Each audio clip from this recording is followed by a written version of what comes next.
ముందుగా మీడియా మిత్రులకి నమస్కారం అండి.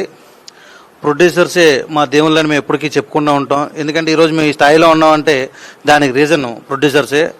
కాకపోతే నేను 2002లో వచ్చానండి. నేను 2002లో వచ్చిన దగ్గర నుండి ఇప్పటి వరకు సినిమా లేని మనుషులు కూడా మాట్లాడి మమ్మల్ని విమర్శించడం చాలా అసహ్యకరంగా ఉంది. First point. ఎందుకంటే ఇది 2025, 22లో పెరిగిన రోజు నా ఇంట్రెంట్ 8,000 అండి. ఈరోజు నా ఇంట్రెంట్ 12,000. 8,000 నుండి 12,000కి 4,000 పెరిగిందండి.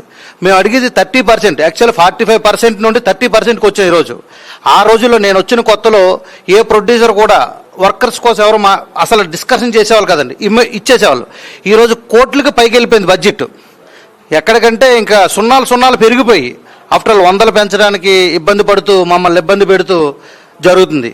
తర్వాత కొంతమంది ప్రొడ్యూసర్స్ పేర్లు చెప్పుకుంటే అది చాలా తప్పుగా ఉంటుంది. మనల్ని కాపాడేవాళ్ళు ఈరోజు మనం బతికించే వాళ్ళు వాళ్ళే కాబట్టి మనం తప్పుగా తీసుకోకూడదు. ఈరోజు ప్రెస్లో చెప్పారు ఈ వర్కర్కి ఎంత జీతం, ఆ వర్కర్కి అంత జీతం అని. ఈ నెల అయ్యేసరికి ప్రతి చిన్న కుటుంబంలో కూడా 30 నుండి 40,000 లేకుండా హైదరాబాద్లో బతకలేమండి.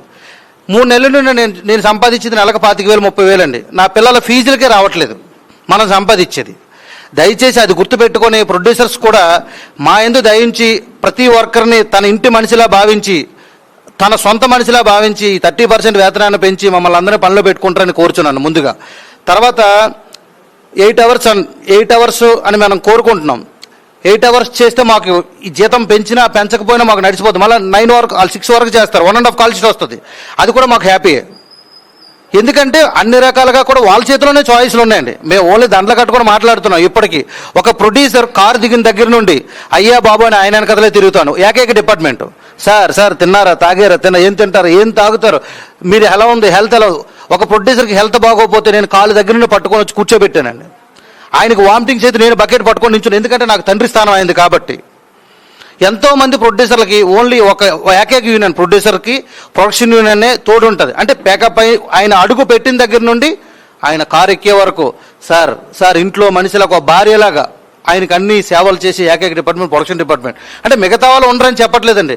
మా కష్టం వాళ్ళ దగ్గర ఇంత క్లారిటీగా చెప్పుకోగలిగే డిపార్ట్మెంట్. మిగతా వాళ్ళు ఎవరు కూడా ప్రొడ్యూసర్ వస్తే చైర్లో లెగడానికి లేచి చైర్ ఇవ్వడానికి కూడా ఇబ్బంది పడే డిపార్ట్మెంట్లు చాలా ఉన్నాయి. కానీ మనం ఆయన కన్ను చూపు మేరలో ఎక్కడ కూర్చోడానికి కూడా ఇష్టపడలేని డిపార్ట్మెంట్ అండి మాది. ఒక ప్రొడ్యూసర్ వస్తే ఆయన కళ్ళ ముందు కూర్చోడానికి కూడా ఇష్టపడలేని డిపార్ట్మెంట్ మాది. అయినా కానీ మేము వాళ్ళే కోరుకుంటున్నామండి. ఎందుకంటే వాళ్ళు బాగుంటేనే మేము బాగుంటాం.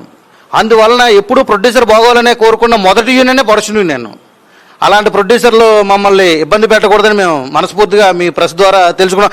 అలాగే మొన్న 7 acres దగ్గర ఆ లాఠీ చార్జ్లో నేను కూడా ఉన్నానండి. అక్కడ ఒక పోలీస్ వచ్చి కొడితే కనీసం ఒక డిపార్ట్మెంట్ నుండి కూడా, అదే వర్కర్స్ కాకుండా మిగతా నుండి వచ్చి కూడా ఎవరో మాట్లాడిన వాళ్ళు లేరు అక్కడ.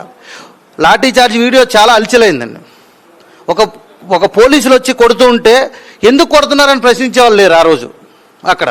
మరి ఏమైపోయారండి, పెద్ద హీరోలు ఉన్నారండి, పెద్ద హీరోలు, అగ్ర హీరోలు ఉన్నారు. కానీ ఎవరు కూడా వర్కర్స్ సైడ్ రావట్లేదు. థ్యాంక్ యూ అండి. నేను ఏమైనా తప్పుగా మాట్లాడుంటే క్షమిస్తారని మరి ఈ ప్రెస్ వాళ్ళ తరఫున కోరుకుంటున్నాను.